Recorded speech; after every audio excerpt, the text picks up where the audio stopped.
Praise the lord, హల్లెలూయా. దేవుని నామానికి మహిమ కలుగును గాక. నేటి దేవుని మాట అనే శీర్షిక కోసం వేచి ఉన్న మీ అందరికీ కూడా యేసయ్య శక్తి కలిగిన నామములో మా వందనాలు తెలియచేస్తూ ఉన్నాం. బాగున్నారా? దేవుని మహాకృప, ఆయన మహా కనికరాన్ని బట్టి ప్రతిరోజు ఈ విధంగా మనం కలుసుకొని దేవుని యొక్క వాక్యాన్ని వినడానికి, ధ్యానం చేయడానికి దేవుడు మనకెంతో కృప చూపిస్తూ ఉన్నారు. ఆ గొప్ప దేవునికి మహిమ కలుగును గాక. మరి ఈరోజు నేటి దేవుని మాట అనే శీర్షికలో దేవుడు మనకి ఇవ్వబోతున్న మాటను ఒక్కసారి మనం చూద్దాం. యెషయా గ్రంథము 42వ అధ్యాయము 3వ వచనం నేను చదువుతూ ఉన్నాను, మీరు కూడా ఒక్కసారి చూడండి. నలిగిన రెల్లును అతడు విరువడు, మగమకలాడుచున్న జనపనార ఒత్తిని ఆర్పడు, అతడు సత్యమును అనుసరించి న్యాయము కనుపరుచును అని యెషయా గ్రంథకర్త ప్రవచనాత్మకంగా అభిషిక్తుడైన క్రీస్తుని గురించిన విషయాలు ఆయన చక్కగా చెప్తూ ఉన్నాడు. ఆయన చెప్పిన మాట ఏంటి అంటే, నలిగిపోతున్న రెల్లును ఆయన విరవడంట. అంటే ఆల్రెడీ అప్పటికే బాగా నలిగిపోయింది. మామూలుగా చూస్తే అది రెల్లు అంటే గడ్డి పరక అని మనకు తెలుసు. గడ్డి పరక చాలా అల్పంగా ఉంటుంది, చాలా తేలికగా ఉంటుంది. ఏమండి, మనం మనుషులు ఒకవేళ కాలితో నలిపేస్తే అది ఛిద్రం అయిపోద్ది. మరి అలాంటి రెల్లునంట ఆయన విరిచేవాడు కాదు అంట. అంటే అర్థం ఏంటి అంటే, ఈ రోజున అనేక మంది జీవితాలు పాపము చేత నలిగిపోయి, శాపము చేత నలిగిపోయి, కష్టాలలో, బాధలలో, శ్రమల మధ్యలో చాలామంది నలిగిపోయి ఉన్నారు. దానికి కారణం లేకపోలేదు. పాపము శ్రమలు తీసుకొస్తుంది, పాపము మరణాన్ని తీసుకొస్తుంది, పాపము వేదనను తీసుకొస్తుంది, పాపము కష్టాలను తీసుకొస్తుంది. ఈ రోజున దేవుడు మనతో అదే మాట్లాడుతున్నాడు. నలిగిన రెల్లును ఆయన విరువడు అని చెబుతూ, మకమకలాడుచున్న జనపనార ఒత్తిని ఆయన ఆర్పడు. అంటే ఇంకా కాస్తో కూస్తో కుసేపుట్లో ఆరిపోతుంది అన్న ఆ యొక్క దీపాన్ని ఆయన ఆర్పేవాడు కాదంటే, అప్పటికే చాలా కష్టంగా లోపల నుంచి నూనె తీసుకొని చాలా కష్టంగా వెలుగుతూ ఉంది. అలాంటి ఆ దీపాన్ని ఆయన ఆర్పేవాడు కాదట. నలిగిపోయిన రెల్లును ఈ రోజున ఎంతమంది బాధించబడుతూ ఉన్నారో, బాధ పెట్టబడుతూ ఉన్నారో, లేకపోతే తమ చేతులారా తమకు శ్రమలు కొని తెచ్చుకుని ఉన్నారో, వారందరి జీవితాలలో దేవుడు అద్భుతాలు చేస్తాడు, ఆశ్చర్య కార్యాలు చేస్తారు అని దేవుడు వాగ్దానం చేస్తున్నాడు. నలిగిన రెల్లును ఆయన విరిచేవాడు కాదు. మనుషులైతే నలిగిపోయిన వారిని ఇంకా నలగొట్టేలా చేస్తారు. మనుషులైతే మకమకలాడుచున్న జనపనార ఒత్తిని ఏదోలాగా ఆర్పివేయడానికి ప్రయత్నం చేస్తారు తప్ప దేవుడు అలాంటి వాడు కాదు అని ఈ రోజున యెషయా గ్రంథకర్త ద్వారా దేవుడు మనకు సెలవిస్తూ ఉన్నాడు. అండ్ ఒకవేళ మకమకలాడుచున్న జనపనార ఒత్తిని ఒకవేళ మళ్ళీ వెలిగించాలి అంటే గొట్టం తీసుకుని, పూర్వకాలంలో ఉండేవి కదా, ఆ గొట్టం తీసుకుని దాన్ని స్మూత్గా ఊదుతూ ఉంటే అది కొంతసేపటికి దానిలో ఉన్న నిప్పు మంటను పైకి రేకెత్తిస్తున్నట్టుగా మనకు తెలుసు. ఈ రోజున దేవుడు అంత సున్నితంగా, అంత చక్కగా, అంత నెమ్మదిగా ఈ రోజున నలిగిపోయిన వారి విషయంలో, మకమకలాడుచున్న వారి విషయంలో దేవుడు అంత శ్రద్ధ తీసుకుంటానని ఆయన వాగ్దానం చేస్తూ ఉన్నాడు. కాబట్టి ధైర్యం తెచ్చుకుందాం, ఆయన వైపు చూద్దాం. అసలు ఇంతకీ ఎందుకు నలిగిపోతూ ఉన్నామో, ఎందుకు కష్టాల పాలవుతూ ఉన్నామో, దానికి కారణం ఏంటో, దానికి ఉన్న దానికి మనం ఎంత ఏ పాపం ద్వారా ఆ యొక్క స్థితిని మనం తెచ్చుకున్నామో ఈ రోజున గ్రహించిన వారమై మన ప్రతి పాపాన్ని ప్రభు దగ్గర ఒప్పుకుంటే తప్పకుండా ఆ పాపాన్ని కడిగి ఆయన శుద్ధీకరిస్తానని యోహాను పత్రికలో ఆయన చెప్పారు కదా. ఈ రోజున యేసు రక్తము ప్రతి పాపమును కడిగి పవిత్రపరచును అని లేఖనం తెలియజేస్తూ ఉండగా, ఆయన మీద విశ్వాసం ఉంచిన వారమై ప్రతి పాపాన్ని కడుక్కొని మనకున్న ఆ స్థితి నుంచి మనం లేవనెత్తబడాలని పరిశుద్ధాత్మ దేవుడు కోరుకుంటూ ఉన్నాడు. చూద్దామా? యోహాను సువార్త 10వ అధ్యాయము 10వ వచనం చదువుతూ ఉన్నాను, మీరు కూడా ఒక్కసారి చూడండి. అక్కడ రాయబడిన మాట ఏంటి అంటే, 10వ అధ్యాయము 10వ వచనం. దొంగ దొంగతనమును హత్యను నాశనమును చేయుటకు వచ్చును గాని మరి దేనికిని పనికిరాడు. గొర్రెలకు జీవము కలుగుటకును అది సమృద్ధిగా కలుగుటకును నేను వచ్చి తినని మీతో నిశ్చయముగా చెప్పుచున్నాను. దొంగ దొంగతనాన్ని చేస్తాడు. సాతానుడు ఒక దొంగ అండ్ వాడు దొంగతనం చేయడానికి, నాశనం చేయడానికి వస్తాడు. కానీ మనం నమ్మిన దేవుడు గొర్రెలకు సమృద్ధిగా జీవాన్ని ఇవ్వడానికి కోసమే ఆయన ఈ లోకంలోకి నరావతారిగా ఆయన వచ్చి ఉన్నాడని లేఖనం తెలియజేస్తుంది. ఆయన నాశనం చేసేవాడు కాదు, ఆయన బాధ పెట్టేవాడు కాదు, ఆయన ఎవ్వరికీ హృదయపూర్వకంగా విచారాన్ని కానీ బాధను కానీ కలుగ చేయనని విలాప వాక్యంలో చెప్పడం మనం చూస్తూ ఉంటాం. ఈ రోజున ఈ బాధలు కానీ, ఈ శ్రమలు కానీ, ఈ వేదనలు కానీ మనం ఏ విషయంలో అయితే పొరపాటు చేశామో ఆ చేసిన ఆ పాపము ద్వారా ఈ రోజున ఇన్ని నష్టాలు మనం కొని తెచ్చుకుంటూ ఉన్నాం. కాబట్టి మన పాపాన్ని మనం ఒప్పుకుంటే తప్పకుండా దేవుడు ఆ స్థితి నుంచి మనం లేవనెత్తడానికి ఆయన ఎప్పుడూ ఇష్టపడతారు. సాతానుడైతే దొంగతనం చేస్తాడంట, కానీ దేవుడు సమృద్ధిగా జీవాన్ని ఇవ్వడం కోసమే ఆయన ఈ లోకంలోకి వచ్చాడని లేఖనం తెలియజేస్తుంది. అందుకనే లూకా సువార్త 19వ అధ్యాయము 10వ వచనంలో మనం చూస్తే అక్కడ రాయబడిన మాట ఏమిటి అంటే చూడండి ఒక్కసారి 10వ వచనం. నశించిన దానిని వెతికి రక్షించుటకు మనుష్య కుమారుడు వచ్చెనని అతనితో చెప్పెను అని యేసు ప్రభు వారే చెప్తూ ఉన్నారు. నశించిపోతున్న దానిని, మకమకలాడుతున్న వారిని, లేకపోతే నలిగిపోతున్న వారిని, వాళ్ళందరినీ కూడా రక్షించడం కోసమే దేవుడు మనుష్య కుమారుడైన క్రీస్తు ఈ లోకంలోకి వచ్చారు అని లేఖనం తెలియజేస్తుంది. ఆయన ఎప్పుడూ కూడా కఠినంగా వ్యవహరించేవాడు కాదు. ఆయన ఎప్పుడూ కూడా బలవంతంగా మనల్ని ఎలాగైనా సరే ఆయన దగ్గరికి తీసుకురావాలని ఆయన ఎప్పుడూ ప్రయత్నం చేయడు. ఎవరైనా సరే నా స్వరం విని తలుపు తీస్తే నేను వారి లోపలికి వస్తాను అని వాగ్దానం చేశారు తప్ప ఆయన బలవంతంగా ఏ వ్యక్తి హృదయంలోకి ఆయన చొరబడరు. ఎందుకు అంటే అది సాతానుడు చేస్తాడు, దేవుడు అలా చేసేవాడు కాదు. ఆయన చాలా మర్యాదస్తుడు. నా స్వరం విని తలుపు తీస్తే తప్పకుండా వారి లోపలికి నేను వస్తాను, వారితో కలిసి భోజనం చేస్తానని ఆయన వాగ్దానం చేసి ఉన్నారు. నశించిపోతున్న వారిని వెతికి రక్షించడం కోసం మనుష్య కుమారుడైన క్రీస్తు ఈ లోకంలోకి వచ్చినట్టుగా మనం చాలాసార్లు విన్నాము. ఈరోజు నశించిపోతున్న మనల్ని, మకమకలాడుచున్న మనల్ని, నలిగిపోతున్న మనల్ని, బాధతో ఏడుస్తున్న మనల్ని రక్షించడం కోసమే యేసు ప్రభు ఈ లోకంలోకి వచ్చారు. ఆయన వైపు చూస్తే తప్పకుండా మన జీవితాల్లో వెలుగు ప్రసాదిస్తానని ఆయన వాగ్దానం చేశారు.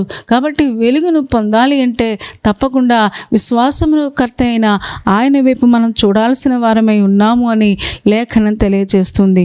చూద్దామా ఒక్కసారి యోహాను సువార్త 4వ అధ్యాయంలో అందరు తీసుకోండి. యోహాను సువార్త 8వ అధ్యాయంలో అక్కడ ఒక స్త్రీ మనకు కనిపిస్తూ ఉంటుంది. 8వ అధ్యాయము 6వ వచనం నుంచి నేను చదువుతూ ఉన్నాను. చూడండి. ఆయన మీద నేరము మోపవలనని ఆయనను శోధించుచు ఈలాగున అడిగిరి. అయితే యేసు వంగి నేల మీద వ్రేలితో ఏమో వ్రాయుచుండెను. వారు ఆయనను పట్టు వదలక అడుగుచుండగా ఆయన తల ఎత్తి చూచి, మీలో పాపము లేనివాడు మొట్టమొదట ఆమె మీద రాయి వేయవచ్చునని వారితో చెప్పి మరలా వంగి నేల మీద వ్రాయుచుండెను. వారు ఆ మాట విని పెద్దవారు మొదలుకొని చిన్నవారి వరకు ఒకని వెంట ఒకడు బయటికి వెళ్ళిరి. యేసు ఒక్కడే మిగిలెను. ఆ స్త్రీ మధ్యన నిలువబడి ఉండెను. యేసు తల ఎత్తి చూచి, అమ్మా, వారెక్కడ ఉన్నారు? ఎవరునూ నీకు శిక్ష విధింపలేదా అని అడిగినప్పుడు ఆమె, లేదు ప్రభువా అనెను. అందుకు యేసు, నేనును నీకు శిక్ష విధింపను, నీవు వెళ్ళి ఇక పాపము చేయకుమని ఆమెతో చెప్పెను అని మనం చదువుతున్నాం. ఇక్కడ వ్యభిచారంలో పట్టబడిన ఒక స్త్రీని తీసుకుని వచ్చి ఎలాగైనా సరే ఆయన ఎలాంటి తీర్పులు ఇస్తారు అని ఆయన మీద నేరం మోపాలని ఉద్దేశంతో అక్కడున్న పరిసయ్యులు, శాస్త్రులు ఒకవేళ వీళ్ళందరూ కూడా ఆ స్త్రీని తీసుకొచ్చి యేసు ప్రభు వారి దగ్గర నిలబెట్టి అంటూ ఉన్నారు, ఈమె పాపము చేయుచుండగా, వ్యభిచారము చేయుచుండగా ఈ స్త్రీ పట్టబడిందయ్యా అని చెప్పంగానే ఒకవేళ వాళ్ళు అనుకుని ఉంటారు, ఎలాగైనా సరే ధర్మశాస్త్రం ప్రకారంగా వ్యభిచారం చేసే స్త్రీని రాళ్లతో కొట్టి చంపాలని ఒకవేళ లేఖనంలో రాసి ఉంది కదా, ఒకవేళ అలాగ చేస్తాడేమో, అసలు ఈయన ఎలాంటి తీర్పు ఇస్తాడో అని ఆలోచిస్తూ ఆయన దగ్గరకు వచ్చినట్టుగా మనం చూస్తూ ఉన్నాం. అలాంటి సమయంలో ఆయన ఏమీ మాట్లాడకుండా ఆయన వంగి నేల మీద ఏదో వ్రాస్తూ ఉన్నాడంట. వ్రాస్తూ ఉంటే ఆ భాష వాళ్ళకి అర్థమైపోయింది.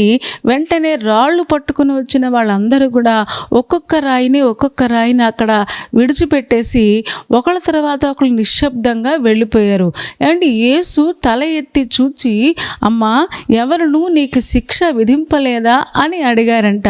అడిగితే ఆమె చెప్తూ ఉంది, అయ్యా ఎవ్వరూ నాకు శిక్ష విధింపలేదు అంటే, అమ్మా నేను కూడా నీకేమీ శిక్ష విధింపను, నీవు వెళ్ళి ఇక పాపము చేయకుమని చెప్పినట్టుగా మనకి సందర్భం తెలుసు.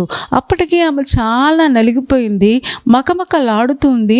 ఏమంటే ఆమెను పట్టుకొని ఈడ్చుకొని అందరూ కూడా తోలనాడుతూ, ఒకవేళ ముఖం మీద ఉమ్మి వేస్తూ అని ఒకవేళ వాళ్ళందరూ పట్టుకొని ఈడ్చుకొని ఆ వీధిలో అందరూ చూస్తూ ఉంటే ఆమె సగం చచ్చిపోయి ఉంటుంది. ఏమంటే ఎంతో వేదన, మనసులో బాధ, అయ్యా ఎందుకింత పాపం చేశాను, ఎందుకు ఇలాంటి పని చేసి నేను అనవసరంగా ఈ రోజుని ఎంతమంది చేత నేను తిట్టించుకుంటూ ఉన్నాను, బాధ పెట్టబడుతూ ఉన్నానని ఒకవేళ అప్పటికీ ఆమె మనసులో పశ్చాత్తాపం వచ్చి ఉండొచ్చు. ఏమంటే అలాంటి ఆమెను పట్టుకొని వచ్చి అంటున్నారు, నీవు శిక్ష విధించాలయ్యా అని చెబుతూ ఉన్నారు. మరి ద్వితీయోపదేశ కాండము 22వ అధ్యాయము 22 నుంచి 24 వరకు మనం చూస్తే ఒక్కసారి మనం చూద్దామా? ద్వితీయోపదేశ కాండము 22వ అధ్యాయము 22 నుంచి 24 వరకు నేను చదువుతూ ఉన్నాను, మీరు కూడా ఒక్కసారి చూడండి. ఒకడు మగనాలితో సైనించుచుండగా కనబడిన ఎడల వారిద్దరూ అనగా ఆ స్త్రీతో సైనించిన పురుషుడును ఆ స్త్రీయును చంపబడవలెను. అట్లు ఆ చెడుతనమును ఇశ్రాయేలులో నుండి పరిహరించుదురు. కన్యకైన చిన్నది ప్రధానము చేయబడిన తరువాత ఒకడు ఊరిలో ఆమెను కలుసుకుని ఆమెతో సైనించిన ఎడల ఆ ఊరి గవని యొద్దకు వారిద్దరిని తీసుకుని వచ్చి ఆ చిన్నది ఊరిలో కేకలు వేయుచున్నందున ఆమెను తన పొరుగువాని భార్యను అవమానపరిచినందున ఆ మనుష్యుని రాళ్లతో చావగొట్టవలెను. అట్లు ఆ చెడుతనమును మీలో నుండి పరిహరించుదురు అని చెప్పడం మనం చూస్తూ ఉన్నాం. ఏమంటే ధర్మశాస్త్రం చాలా చక్కగా ఎవరైతే వ్యభిచారం చేశారో ఆ పురుషుణ్ణి, ఆ స్త్రీని కూడా ఆ రాళ్లతో కొట్టి చంపాలని ధర్మశాస్త్రం తెలియజేస్తుంటే, వీళ్ళు కేవలము ఒక స్త్రీని మాత్రమే పట్టుకొని వచ్చారు. ఒకవేళ ఆ పురుషుడు పెద్ద మనిషి అయి ఉండొచ్చు, ఒకవేళ ఆ పురుషుడు ఆ పేరు మోసిన వాడై ఉండొచ్చు. మరి ఎలాంటి పరిస్థితుల మధ్యలో ఉన్నారో కానీ వాళ్ళు మాత్రము అమ్మాయిని తీసుకొచ్చారు తప్ప, స్త్రీని తీసుకొచ్చారు తప్ప ఆ పురుషుడిని మాత్రం తీసుకుని రాలేదు. ఒకవేళ వాళ్ళ దృష్టిలో పురుషులకు ఒక న్యాయము, స్త్రీలకు ఒక న్యాయము అన్నట్టుగా ఒకవేళ వాళ్ళు అలా చూస్తూ ఉన్నారేమో. వాళ్ళు సంఘానికి పెద్దవాళ్ళై ఉండి, లేకపోతే ఆ ఊరికి పెద్దవాళ్ళై ఉండి వాళ్ళు అలాగా ఆలోచిస్తూ ఉంటే ఆయన నేల మీద వంగి ఏదో వ్రాస్తూ ఉన్నాడు. నిజమే, ఈ లోకంలో ఒక్కొక్కరికి ఒక్కొక్క న్యాయము. ఏమంటే దేవుని న్యాయాన్ని వాళ్ళు పట్టించుకోరు, దేవుని యొక్క ధర్మశాస్త్రాన్ని వాళ్ళు పట్టించుకోరు. ఈ రోజున ఒక మనింటి వాళ్ళైతే ఒక న్యాయము, లేకపోతే వేరే వాళ్ళైతే ఒక న్యాయం. ఈ రోజున విశ్వాసులు అలా ఉండకూడదని పరిశుద్ధాత్మ దేవుడు కోరుకుంటూ ఉన్నాడు. వెంటనే వాళ్ళు ఒకళ్ళ తర్వాత ఒకళ్ళు ఆయన వ్రేలితో రాస్తూ ఉంటే వెంటనే ఒకళ్ళ తర్వాత ఒకళ్ళు వాళ్ళందరూ కూడా పైకి వెళ్ళిపోయినట్టుగా మనం చూస్తూ ఉన్నాం. ఎందుకంటే నలిగిన రెల్లును ఆయన విరువడు, మకమకలాడుచున్న ఒత్తిని ఆయన ఆర్పడు అని చెబుతూ అతడు న్యాయము కనుపరుస్తాడని 42వ యెషయా గ్రంథము 3వ వచనంలో మనం నేర్చుకున్నాము కదా. అప్పటికే ఆమె చాలా నలిగిపోయింది, సిగ్గుతో చనిపోతుంది. అలాంటి పరిస్థితుల మధ్యలో ఆయన తల ఎత్తి చూచి అన్నాడంట, అమ్మా, ఎవరునూ నీకు శిక్ష విధించలేదా? ఎంత చక్కగా ఆయన పిలిచాడండి, ఎంత స్మూత్గా పిలిచాడండి. తప్పు చేసిన ఒక ఒక స్త్రీని పట్టుకొని ఆయన అమ్మా అని పిలవగలిగాడు. ఈరోజున విశ్వాసులుగా అలాంటి ప్రేమతో దేవుడు మన హృదయాలను నింపునుగాక. అమ్మా అని సంబోధించి ఆయన పిలుస్తూ ఉన్నాడు, చెబుతూ ఉన్నాడు, నీకెవరు శిక్ష విధించలేదా, నేను కూడా నీకు శిక్ష విధింపను అని ఆయన అక్కడ చెప్పి వెంటనే ఆమె అంటుంది, లేదు ప్రభువా అని చెప్పింది. అయితే నువ్వు వెళ్ళి ఇక పాపం చేయకమ్మా, నేను కూడా నీకు శిక్ష విధింపను. శిక్ష విధించడానికి మనుష్య కుమారుడికి ఒకవేళ అధికారం ఉంది, అయినా సరే నేను నీకు శిక్ష విధింపను అని ఆయన చెప్పినట్టుగా మనం చూస్తూ ఉన్నాం. ఏమంటే నలిగిపోయిన రెల్లును ఆయన విరువడు, మకమకలాడుచున్న జనపనార ఒత్తిని ఆయన ఆర్పేవాడు కాదు. ఈ రోజున ఎంతమంది నలిగిపోతూ ఉన్నారో, ఎంతమంది రెల్లులాగా ఛిద్రమైపోయి ఉన్నారో, ఎంతమంది మకమకలాడుచున్న ఒత్తిలాగా ఈ రోజున ఆరిపోతూ వెలుగుతూ తమ జీవితాలు చాలించేద్దామా అని ఆలోచిస్తూ ఉన్నారా? ఈ రోజున మీకు శుభవార్త, దేవుడు మనకి న్యాయాన్ని కనపరుస్తాడంట. దేవుడు అలాంటి వారి మీద ప్రత్యేకమైన దృష్టి ఉంచుతాడు. ఒకవేళ చంపడానికి అనేక మంది వచ్చినా సరే, ఆ రోజున ఎలాగైతే ఆ రాళ్ల బారి నుంచి ఆ స్త్రీని రక్షించాడో, ఈ రోజున నలిగిపోతున్న వారిని, మకమకలాడుతున్న వారిని దేవుడు ఈ రాళ్ల బారి నుంచి, లేకపోతే ఈ బాధల బారి నుంచి, ఈ కష్టాల బారి నుంచి ఆయన లేవనెత్తగలిగిన శక్తి కలిగిన దేవుడు నాకు అనిపిస్తుంటుంది. ఆ రోజున గనుక ఆయన అక్కడ లేకపోతే వాళ్ళందరూ కలిసి ఆ స్త్రీని చంపేసేవారేమో. ఆ రోజు నిజంగా దేవుడు ఆమెకు వాళ్ళకి మధ్య ఒక మధ్యవర్తిగా యేసు ప్రభు వారు నిలబడినట్టుగా నాకు అనిపిస్తుంది. ఆయన మధ్యవర్తి కదా.